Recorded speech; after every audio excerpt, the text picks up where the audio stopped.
नमस्कार, आप देख रहे हैं न्यूज वन इंडिया। मैं हूं आपके साथ पूजा यादव। मुजफ्फरनगर में क्वारंटीन सेंटर में भोजन घोटाला, अन्नपूर्णा फ्लोर मिल को प्रशासन ने सील किया।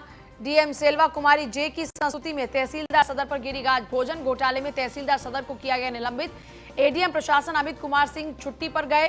स्वास्थ्य कारणों का हवाला देकर छुट्टी पर गए हैं एडीएम। एसडीएम सदर की भूमिका की भी जांच होगी शुरू। मजदूरों को मिलने वाले राशन में पूरा खेल चल रहा था। अपंजीकृत फर्म को दे दिया गया था टेंडर। सरकार द्वारा बाहर से आए मजदूरों के लिए व्यवस्था की गई है। नोडल अधिकारी प्रमुख सचिव ने जब जांच की तो घोटाला सामने आया। देखिए, इन दिनों ये शर्मनाक वारदात है। दरअसल इसलिए हम इसे शर्मनाक कह रहे हैं। शर्मनाक करतूत इसलिए है क्योंकि दुख की घड़ी में जब आप अपने स्वार्थ की पूर्ति करने लग जाएं तो इससे ज्यादा शर्मनाक किसी के लिए भी क्या हो सकता है। हम अपनी सभ्यता संस्कृति के लिए इसलिए पहचाने जाते हैं क्योंकि हम में आज भी मानवता जिंदा है और उसी मानवता के सहारे हमने हर मुश्किल को लांघा है, पार किया है। लेकिन अब जबकि नोडल अधिकारी प्रमुख सचिव ने जब जांच की तो घोटाला सामने आता है। सोचिए, इन दिनों सरकार की ओर से मुफ्त राशन की व्यवस्था की गई है। अन्य राज्यों के लोग भी जो इस वक्त उत्तर प्रदेश में फंसे हैं वो अपना राशन कार्ड दिखाकर यहां पर राशन प्राप्त कर सकते हैं। डीएम सेल्वा कुमारी जे की संस्तुति में तहसीलदार सदर पर गाज गिरी है। भोजन घोटाले में तहसीलदार सदर को निलंबित किया गया। सोचिए, अगर गरीब के मुंह के निवाले में भी अगर आप अपनी मुनाफाखोरी के बारे में सोचेंगे, इससे तो शर्मनाक क्या हो सकता है। स्वास्थ्य कारणों का हवाला देकर छुट्टी पर पहुंच चुके हैं एडीएम। एसडीएम सदर की भूमिका की जांच शुरू हो चुकी है। एडीएम साहब स्वास्थ्य हवाला देकर छुट्टी पर जा चुके हैं। मजदूरों को मिलने वाले राशन में ही पूरा खेल चल रहा था। अपंजीकृत फर्म को ही टेंडर दे दिया गया, यानी जिस फर्म का कोई पंजीकरण नहीं उस फर्म को टेंडर दिया गया। सरकार द्वारा बाहर से आए मजदूरों के लिए दरअसल खाद्यान्न की व्यवस्था की गई है। नोडल ऑफिसर प्रमुख सचिव ने जब इस पूरे मामले की जांच की तो पता लगता है कि इस पूरे मामले में घोटाला है।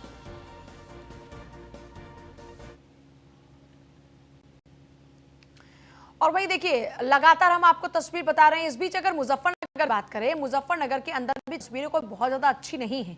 वहां पर भी संक्रमण का लगातार हम खतरा देख रहे हैं, लोगों के ऊपर है। दो पक्षों के बीच में पथराव हुआ है मुजफ्फरनगर के अंदर। इसी बीच कहासुनी के बाद दो पक्षों में गोली चली है, पत्थरबाजी हुई है। खूनी विवाद में 6 लोग घायल हुए, 8 गिरफ्तार। विवाद को लेकर दोनों ही पक्षों में तनाव की स्थिति बनी हुई है। खतौली थाना क्षेत्र के नई बस्ती मोहल्ले का यह मामला है। सचिन हमारे साथ जुड़ गए, हमारे संवाददाता। सचिन, जरा पूरी जानकारी चाहेंगे आपसे। देखिए, आपको बता दूं कि मामूली विवाद हुआ था दो पक्षों में, जिसके बाद ये जो मामूली विवाद है एक खूनी संघर्ष में बदल गया और इसमें दोनों तरफ से गोलियां भी चली हैं, पत्थर भी चले हैं, लाठी डंडे भी चले हैं और इस संघर्ष में कई लोग घायल हुए हैं। और पुलिस ने इस मामले में कार्रवाई करते हुए दोनों पक्षों पर कम से कम 1 दर्जन लोगों पर मुकदमे दर्ज किए हैं और गंभीर धाराओं में मुकदमे दर्ज किए हैं। अब गिरफ्तारी के प्रयास किए जा रहे हैं। लगभग 8 लोग इसमें गिरफ्तार भी कर लिए गए हैं। जी, ऐसी क्या वजह थी कि दोनों पक्षों में विवाद इतना ज्यादा बढ़ गया? सचिन, इस बारे में कुछ ज्यादा जानकारी मिल पा रही है? हम तस्वीरों में देख रहे हैं कैसे पूरा का पूरा परिवार एक दूसरे के ऊपर हमलावर हो गया। ना उसके बाद कोई आओ देख रहे ना ताओ, बस हमले पर हमले किए जा रहे हैं लगातार। देखिए, एक ही मोहल्ले के दोनों एक ही समुदाय के पक्ष हैं और आपसी कहासुनी हुई। कहासुनी के बाद मामला बढ़ता चला गया, तूल पकड़ता गया। इसके बाद दोनों पक्ष आमने सामने आ गए और उसके बाद ये खूनी संघर्ष में बदला है। जी, चलिए ठीक है, बहुत ही शुक्रिया आपका फिलहाल तमाम जानकारी के लिए।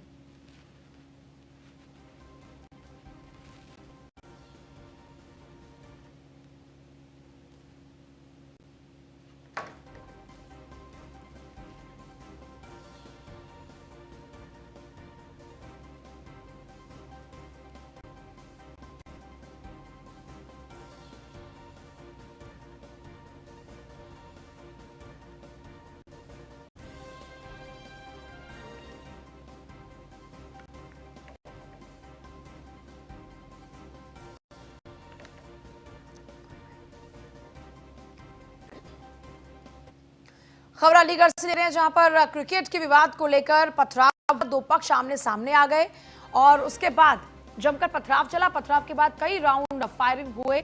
पथराव फायरिंग में दर्जनों लोग घायल हो गए। घायलों को मलखान सिंह अस्पताल में भर्ती कराया गया। भारी तादाद में पुलिस फोर्स और पीएससी मौके पर इस वक्त तैनात है। अभी भी लगातार पथराव चल रहा है। क्वारसी थाना क्षेत्र के ईशनपुर केशवपुर गडराना गांव की घटना है। इन तस्वीरों को हमें थोड़ा धुंधला करना पड़ा है क्योंकि जिस तरह से यहाँ पर पथराव और कई राउंड फायर हुए उसमें कई लोग घायल हो गए हैं। अब लोगों के चेहरे से, किसी के हाथ पैरों से खून बह रहा है, जिस कारण से हमें ये जो तस्वीरें उनको धुंधला करना पड़ा है। और अभी तक जानकारी ये है कि पथराव अब भी लगातार चल रहा है। आप पीएसी वहां पर देखने तैनात हो चुकी है, पुलिस फोर्स यहां पर मौजूद है। पथराव और फायरिंग के बाद में कई लोग घायल हुए हैं जिनको अस्पताल में भर्ती कराया गया। क्रिकेट के विवाद को लेकर ही पथराव शुरू हो गया, दो पक्ष आए आमने सामने। देखिए, इन दिनों लॉकडाउन के दौरान में ना तो किसी भी तरह का कोई क्रिकेट अलाउ है, ना ही किसी तरह की कोई सोशल गैदरिंग बहुत ज्यादा अलाउ है। अब कुछ अगर चीजों को छोड़ दे, वो चाहे शादी की बात हो या फिर किसी के अंतिम संस्कार की बात हो, लेकिन उसके अलावा पहली गलती तो यहाँ पर ये कि क्रिकेट आखिरकार खेलने की परमिशन मिली कैसे। योगेंद्र सिंह हमारे साथ, हमारे संवाददाता जुड़ गए हैं। योगेंद्र, क्रिकेट लॉकडाउन के दौरान में पहली गलती, उसके बाद इसी क्रिकेट पर बढ़ता इतना विवाद दूसरी गलती, और अभी क्या हालात है वो जानना चाह रहे हैं आपसे।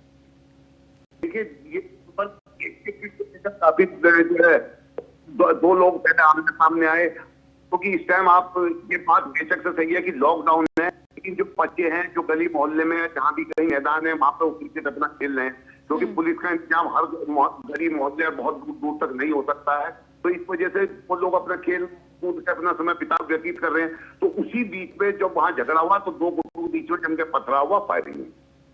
लेकिन उसके बाद पुलिस ने वहां पर मामले को मतलब शक्ति का पालन करते हुए वहां पर उसको शांत किया और नियंत्रण में। चलिए ठीक है, बहुत ही शुक्रिया आपका फिलहाल तमाम जानकारी के लिए।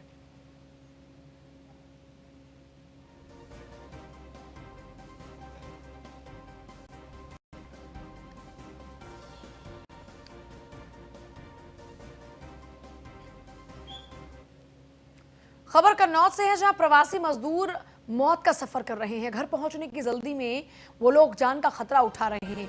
एक छोटी सी चूक उनकी जान ले सकती है। माल कंटेनर की छतों के ऊपर बैठकर मजदूर सफर कर रहे हैं। तिरवा क्षेत्र के लखनऊ आगरा एक्सप्रेसवे की ये तस्वीर हम आपको दिखा रहे हैं, जहां पर कि कैसे घर पहुंचने की जल्दी लोगों को मौत के मुंह की ओर ढकेल रही है। माल कंटेनर की छतों के ऊपर बैठे ये सैकड़ों मजदूर आपको नजर आएंगे, जो अपनी जिंदगी बचाने के लिए जिंदगी पर ही खतरा ले रहे हैं। और एक छोटी सी चूक, मात्र एक छोटी सी चूक उनकी जिंदगी के ऊपर कितना बड़ा खतरा बनी हुई है, शायद इस बात का इल्म उनको नहीं है। और अगर है तो उसके बावजूद भी मजबूरी जरा सोचिए कि कहां पर आज लोगों को ले आई है। माल कंटेनर की छतों पर बैठकर मजदूर अपने घरों की ओर जाने को मजबूर हो चुके हैं। लॉकडाउन के तीसरे चरण के दौरान में ये तस्वीरें और ज्यादा दर्दनाक सामने आ चुकी हैं। आपने वो तस्वीर देखी औरंगाबाद में किस तरीके से रेल की पटरी पर उन मजदूरों की वो रोटियां बिखरी हुई थी, जिन रोटियों को संजोकर वो अपने घरों की ओर रवाना हुए थे। लेकिन दुर्भाग्य ऐसा, ना रोटी वो नसीब उनको हुई और ना उनका घर। विवेक दीक्षित हमारे साथ जुड़ गए, संवाददाता विवेक, कि आपने इन तस्वीरों को कैप्चर किया और एक ये सच्चाई और सामने लाने की कोशिश की कि किस तरह से जान को जोखिम में डालकर मजदूर सफर कर रहे हैं। क्या कुछ ज्यादा जानकारी आपके पास में अधिकारियों से आपकी संबंधित कोई बातचीत हुई हो, या फिर इनके बारे में कुछ ज्यादा जानकारी अभी तक मिल पा रही हो? बिल्कुल बताएं, आपको मेरी बात हुई अधिकारियों से, उनका सीधा कहना था कि इनको पहले देखा जाएगा, इसके बाद सब जानकारी की जाएगी, कहाँ से रहने वाले हैं, कहाँ इनको जाना है, जिसकी पूछताछ की जाएगी। लेकिन जो हमने आपको विजुअल भेजा है उसमें जो लोग ऊपर सफर कर रहे हैं वो सफर ही कर रहे हैं, और जान जो हथेली पर लेकर ही सफर कर रहे हैं। ऐसे में कहीं ना कहीं हथेली पर जान लेकर ही प्रवासी अपने घर तक जाने का प्रयास कर रहे हैं। बराबर ही कन्नौज की अगर बात करें तो कन्नौज में बराबर लखनऊ आगरा एक्सप्रेस वे हो, चाहे नेशनल हाईवे 91 हो, सभी हाईवे पर ही लोग जाते हुए नजर आ रहे हैं। हरियाणा दिल्ली से आए और यहाँ गोरखपुर और लखनऊ की तरफ जाते हुए नजर आ रहे हैं। चलिए ठीक है, बहुत शुक्रिया आपका फिलहाल तमाम जानकारी के लिए।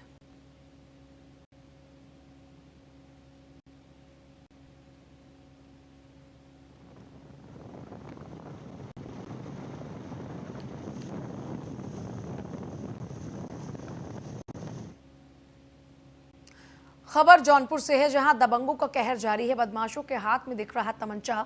सोशल मीडिया में मारपीट का वीडियो वायरल होने के बाद हरकत में आई है पुलिस। 3 लोगों के खिलाफ मुकदमा दर्ज हुआ। पूरा मामला सिंगरामऊ थाना क्षेत्र का है।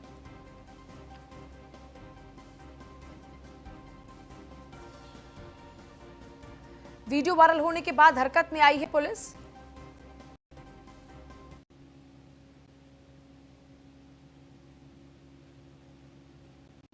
ये तस्वीरें आप देखिए, ये जौनपुर की तस्वीर है जहां पर दबंगों का कहर किस तरह बरप रहा है वो इन तस्वीरों में आप देख पाएंगे। बदमाशों के हाथ में बकायदा तमंचा दिख रहा है।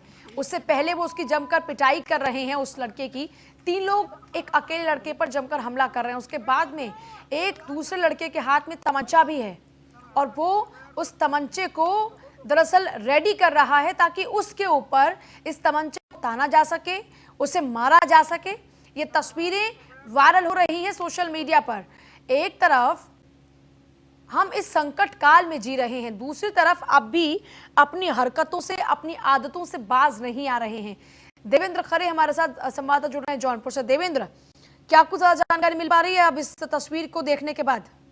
ये पूरा मामला सिगरा मऊ थाना क्षेत्र का है, जो बहुत देर से वीडियो वायरल हुआ है। जब से वीडियो ये वायरल मीडिया के पास पहुंचा तब से पुलिस हरकत में आई है। 3 लोग के ऊपर मुकदमा दर्ज करके 1 लोग को गिरफ्तार कर ली है और 2 लोगों को लगातार दबिश दे रही है गिरफ्तारी की।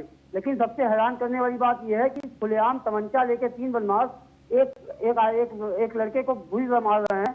पुलिस पता नहीं क्या कर रही थी, लेकिन जब से मीडिया के पास ये तस्वीर आई है तब से पुलिस हरकत में आई है, जिसमें 1 लोग गिरफ्तार करके 2 लोग को घेर रही है। जी चलिए, बहुत शुक्रिया आपका फिलहाल तमाम जानकारी के लिए।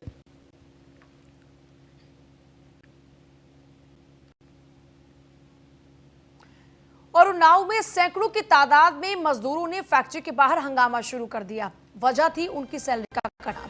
शासन के सख्त निर्देश के बाद भी उनकी सैलरी काटी गई। यूरो फुटवेयर फैक्ट्री में सैलरी काटी गई तो मजदूरों की इसी कटी हुई सैलरी को लेकर उनकी नाराजगी किस हद तक बढ़ी वो इन तस्वीरों में आप देख पाएंगे कि उनकी सैलरी कटने के बाद में किस तरह से जोरदार हंगामा फैक्ट्री के बाहर शुरू हो गया।